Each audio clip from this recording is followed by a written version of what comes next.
Hi everyone, I'm Zhonghua Yu from Yuzhongwan TV on YouTube channel.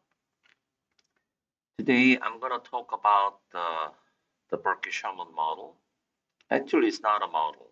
It's just as the original paper says, it's like adequacy of case outstanding, but they did apply some of the like regressional analysis and regression model to come up with their own way how to restate the historical case outstanding triangle or paid loss triangle. And actually, like the first one and second one is just directly, we directly got it from the original paper written by Berquist Sherman. But Friedland, actually, she's the one who, like found this new model, and probably she thought it is very like convenient for any actuary to do their job as a consultant. She is a consultant at KPMG in Toronto. I don't know, maybe she moved like elsewhere, but when I was working there over there in Toronto, she was there still at the KPMG as a actuarial consulting leader. And today I'm gonna, show exactly the same model, but slightly different against her own data. Okay, here. Uh, when you read the, reserving book, the estimating unpaid claim estimate based on like basic technique, that book, she like, maybe, I don't know, she just, like get this data for like not the real company XYZ insurer, and auto BI means automobile bodily injury. So usually it has a long tail to settle down, and the amount itself is a lot bigger than the other one. And here, she just applied the Berquist Sherman like adjustment methodology on this, the pseudo company data. And when you look at it, it's like it starts with the average paid claims. When it says that, it's just divide the paid loss development triangle by closed claim count. It doesn't matter whether they are cumulative or incremental. Let's get along the way. It's just, we just can get average paid loss per each claim. And the reason why she start this is that probably the like like Berkshire Shaman did, the case outstanding like like fluctuation is like too big. So maybe she tried to get an estimate of trend factor from the paid loss development instead of case outstanding. So when we try to, let's say, estimate the trend factor, we have to always work with the average, right? The one unit, okay? So exposure unit or one claim unit. So that's why we get the average paid claims, which quite often we say severity, but it's not a ultimate severity. It's like, immature severity as well. And here, upon this one, we try to get the exponential regression here. I'm just trying to get the, like the increasing ratio here, growth function, to do the, to calculate the, like increasing ratio. When you apply the exponential, as I already mentioned, and all in this case, by all different accident year, the increase ratio is all the same. So I took only one of it to come up with the, increasing ratio. And I have done it. Actually, she has done it all different development period, and it gets, like number of like data gets smaller here. So probably you can make a, like selection based on this region. And first year is 8.1, and second development year 5.4, and so on. And this is, R square, and probably you doubt, like, R square is much smaller than we expected. So yeah, I can say 46.3% is very poor fit. So what I would do in our practice, maybe I'll try to find some more information regarding this one. But what is it? Like, when it occurs and how much paid out in first year, right? That's what it says. I mean, all the accident probably year is going to be distributed from January 1st and December 31st. And then some of them probably, like there is a transaction to pay the requested amount. And when you draw this into a graph, something like this, right? And like 8 years ago, it was much lower, but it jumps up and then stays there, and there is a, small like a down here, but it seems to be like for the last 4 or 5 years, it is like, tends to be increasing. And I would probably find out like, let's say a couple of years ago or 3 years ago, is there any like, some additional environmental change? And even 7 years ago, what was happening here, right? This year, based on this data is correct. Reconciliation done, and I don't have any suspicion about the data quality. Based on the assumption, data is correct. And then I can do some of the, let's say, initial analysis to see this trend look okay, something like that, especially for the, like earlier development period. So maybe I can introduce like dummy variable, or I can introduce additional independent variable other than just accident years, right? And to like, get more improved results. Anyway, this is just, for the illustration, and this data is not the real data. Anyway, like, out of, let's say, this one, even though here data is small, I just simply take the average, and that is 5.3%. And the, the author selected 5% from the average paid claims.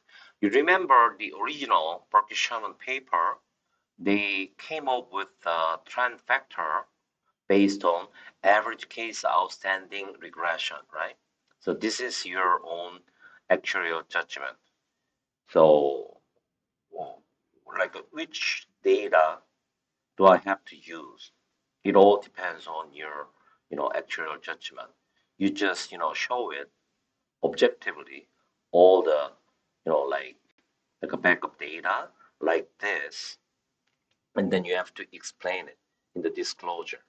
So once I select 5%, and I can use the trending against like the case outstanding. Okay, so it's like, like previous, just average case outstanding trending factor. I apply it, and then I got it, and I apply it to the case outstanding. But here, trend factor is estimated from the average paid loss development triangle, and I come up with the 5%, and then use that 5% to apply the case outstanding, especially average case outstanding to the trended. So most current one, let's say, year 2015, this just stays there because, it's like best, like probably data that I can predict the future with. So use 5% of selected and I detrended to restate the previous average case outstanding. From there, I can create case adjusted reported claims again, right? Like the original paper. So here, this one is like average one, so I have to multiply the open claim counts and then plus the pay loss amount, and I get case adjusted reported claims. And after I adjust the reported claim, and then I apply the loss development method, and you can get, like much more stable link ratio. And based on that, here it selects that volume weighted average. But this year, she just take the latest 3 years one, 3 years one, right? And then in terms of accident year, probably, this 3 years. Yeah, she thinks, like the most recent 3 years compared with let's say the, like last 7 year to like, let's say 4 year, this seems to be like too high, and there might be some reason why this, like between first year and second year development is much higher than the most recent time. That's why I indicate, I might introduce even in the regression to come up with a trend factor as a dummy variable, right? There might probably something happen over there. Anyway, most recent 3 years, and the case outstanding restatement is done.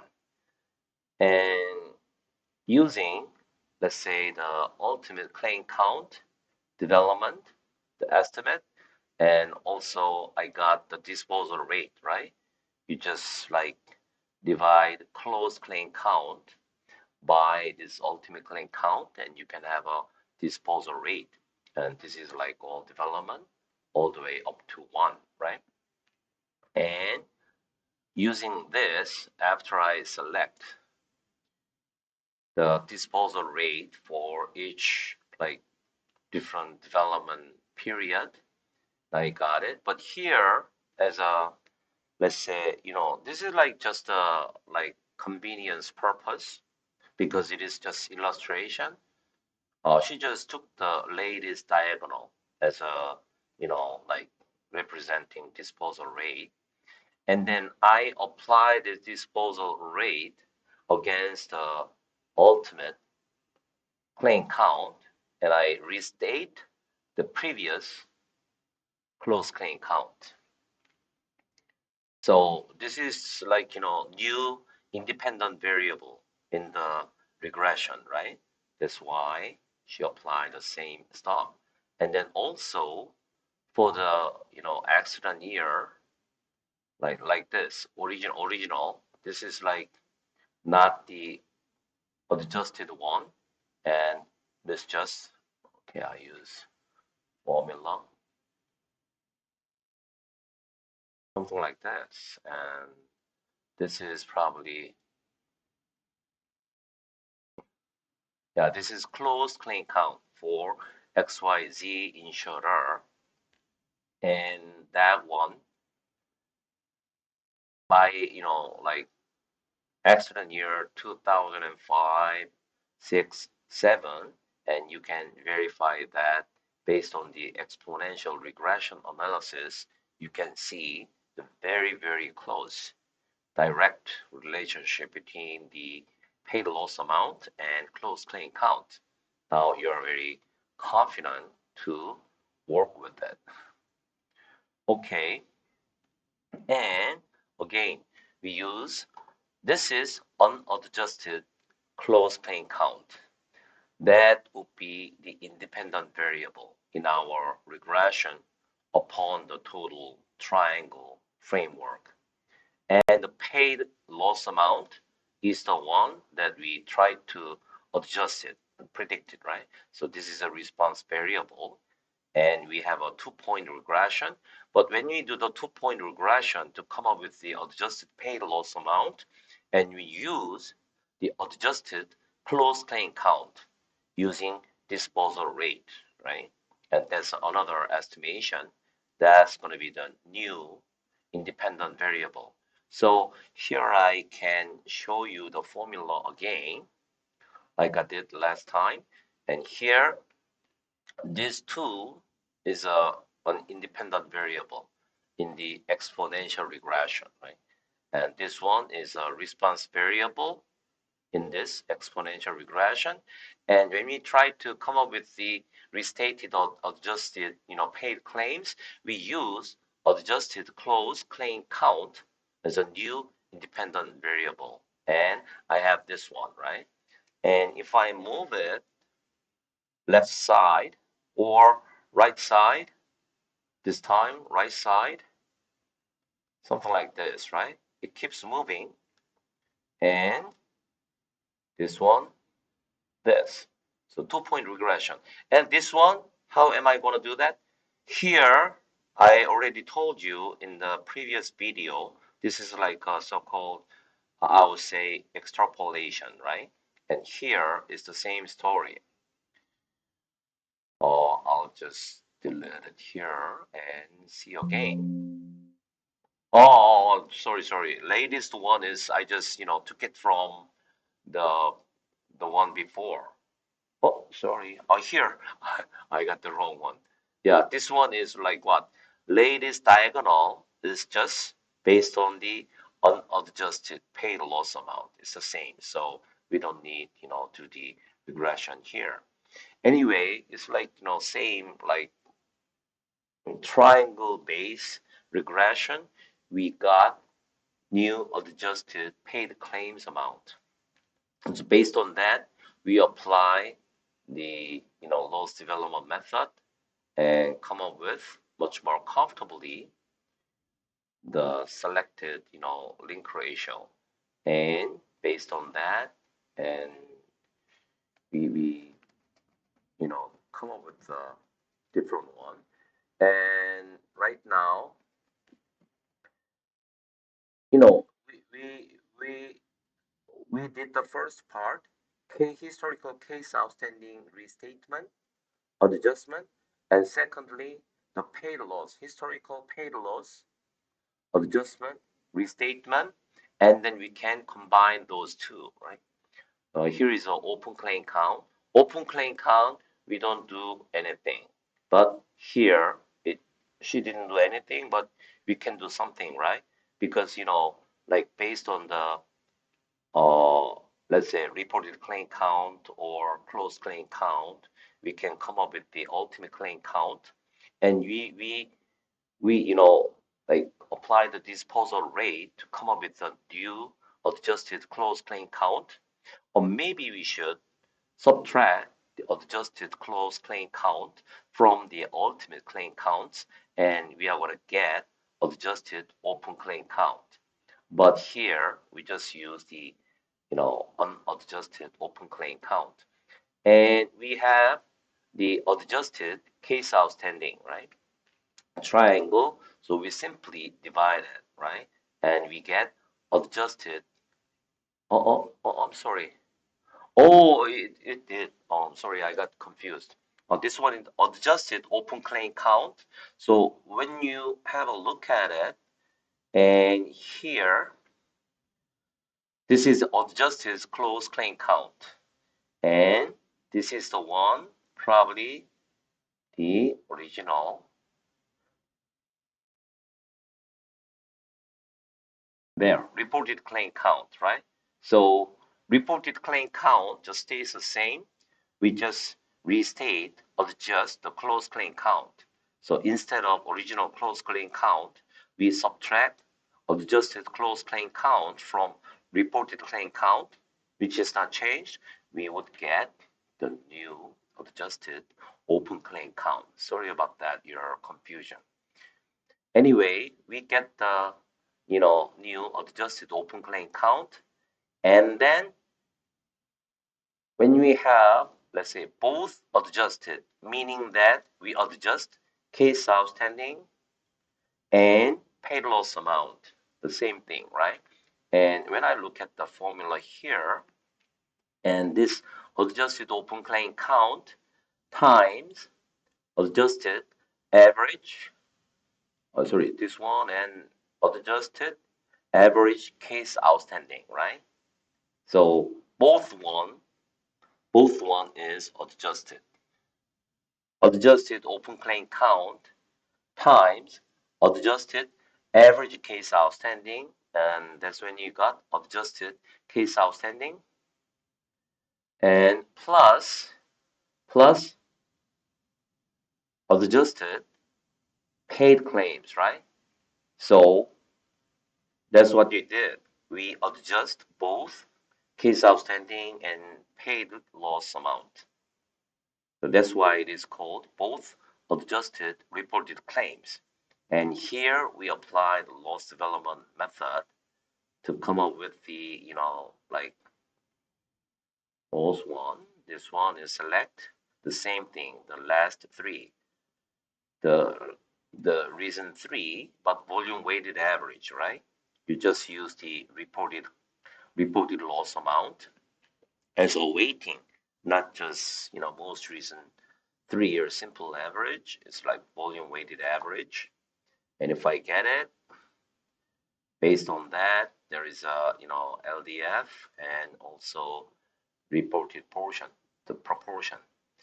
And here is a summary of what she has done for the XYZ insurer. And this is the given data, right? Unadjusted. And this is just summary of cumulative development factor to ultimate. What about you can think of it as uh, this one is adjusted reported, right? And I adjust only case outstanding. And this one is both. And this is alone pay loss adjusted, right? You have to like distinguish. And this one is just like summary of three different columns. It shows the cumulative development factor, and this is based on that LDFs, and we come up with the ultimate reported loss or ultimate paid loss based on each like development factor. And here we go. So those are pretty like looks very similar, and we can summarize it something like this. So we have the project ultimate based on each and like different adjustment, and you have the unpaid, meaning that the case outstanding here, and then those are IBNR based on different adjustment. So those are the summary. And oh, this one is like all the comparison, but you realize that here when you do apply the regression on a triangle base based on the like close claim count and original Berquist Sherman paper, when you have done it, just here Berquist Sherman applied the linear regression or exponential regression to come up with the future LDFs, right? So that's what I tried to do it here. And you just based on this dependent variable, response variable, and this independent variable, and next one, right? This is like on a calendar year base, year 2016. So the age to age factor for between 48 and 60th, so 4 year and 5 year development, what the age to age factor is gonna be, right? Based on exponential. The Berquist Sherman did like both, right? Linear regression and exponential regression, and come up with the this one and compare the like three different LDFs. But here she just thought it's her actuarial judgment. I don't want to apply the regression to predict the future age to age factor. I'll just select based on this. So it's partly like she made a decision that not to do another selection here, like unlike what the Berkshire Shaman did. So, like when you look at this type of heavy adjustment, even sometimes you make the decision or perform your own actuarial judgment whether to select like certain type of like adjustment or not. It all depends on you. Just I want you to be exposed to whatever methodology out there, even though it was like, like more than like what already like close to 50 years ago, right? It's a long time, but they're like those kind of like very practical or very pragmatic like practice example exists there. And then when you try to come up with the like assumption or a parameter to for you to be able to like create the future cash flow scenario much better.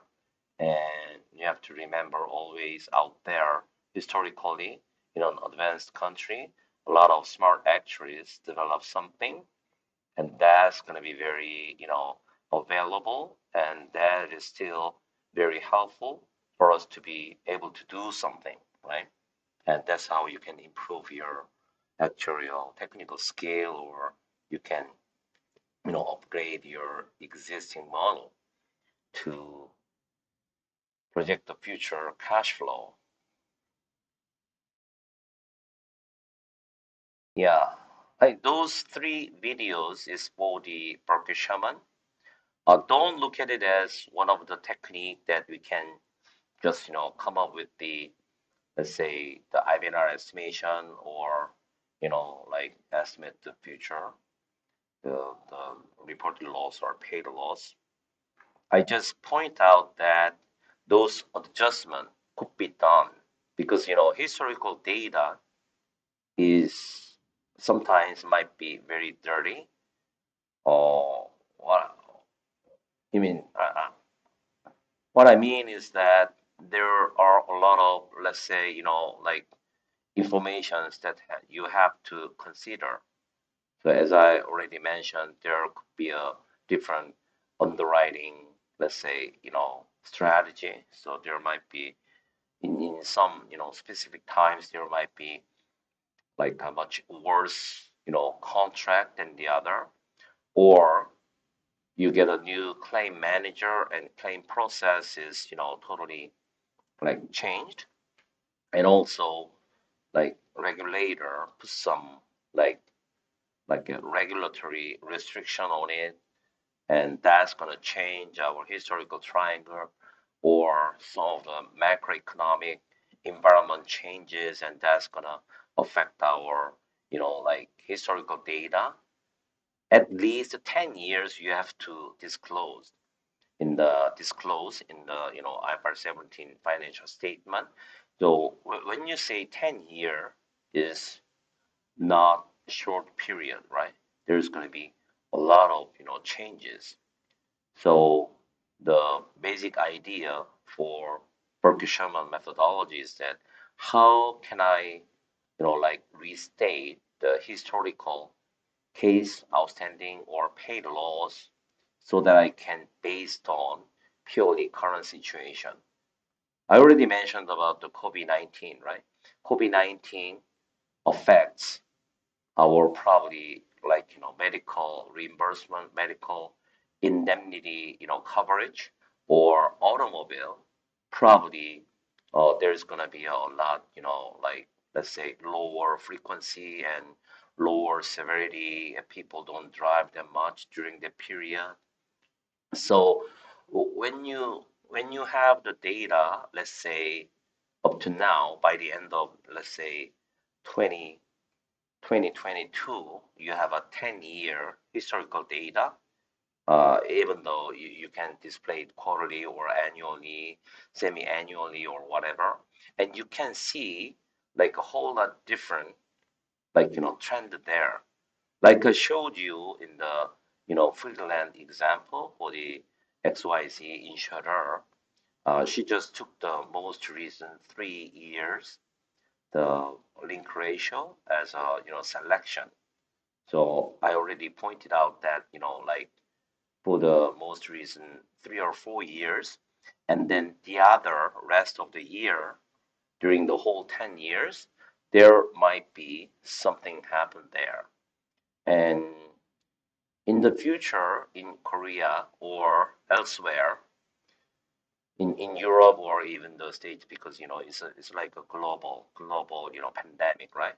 So when you look at the data, you have to always remind yourself of the fact that COVID-19 does have a huge impact on our data itself. So you should not just be based on most recent 3 years, because it's, even though it's a 3 year, it's a very short-term phenomenon.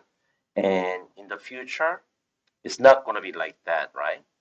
I don't say we are gonna like get back right away immediately before COVID-19, but even after COVID-19 period, it's not as severe, or it's not as very positive in terms of our claims profile. It was not like that. So when you have the data and try to like draw some of the assumption or parameters, you have to look at like before COVID-19 as well.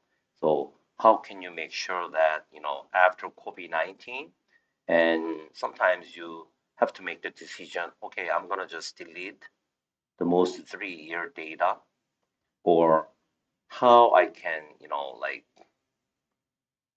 maybe do some of the like adjustment based on it. It's gonna be very tricky, and it's gonna be very hard. It's gonna be very, I would say, creative. So it needs your like creative capability to work around it. Just average it and apply it, or most of 3 years is very positive. So that's why you're gonna have a lot higher or bigger CSM or expected profit or something like that, right? Even in the actuarial assumption or parameterization. So you have to remind yourself always of this fact. And please do remember, this is not just a simple mathematical manipulation. It's actuarial science. You have to be scientific to work scientifically, especially to project the future cash flow. It might not be accurate, or it might not be very credible, but that's our job, right? So before I show you how I can, like demonstrate, so whatever company I can do the validation of your IFRS 17 like measurement results. I can do audit, and if you want to be able to do that, you have to know some of the fundamentals. Even though I call it actuarial like paradigm shift, but it's still there in the framework of actuarial science stuff, especially for at a very practical level, and that's what we would be able to do it. So I mean, probably, next time I'm gonna talk about probably the loss ratio, because people are probably like rely on loss ratio too much, and I try to point out that, and before I to introduce all the actuarial working model to estimate the future, like distribution of all the different cash flows and how we can aggregate together to do the onerous test and then perform the subsequent measurement later on. Thank you very much and see you later again. Bye.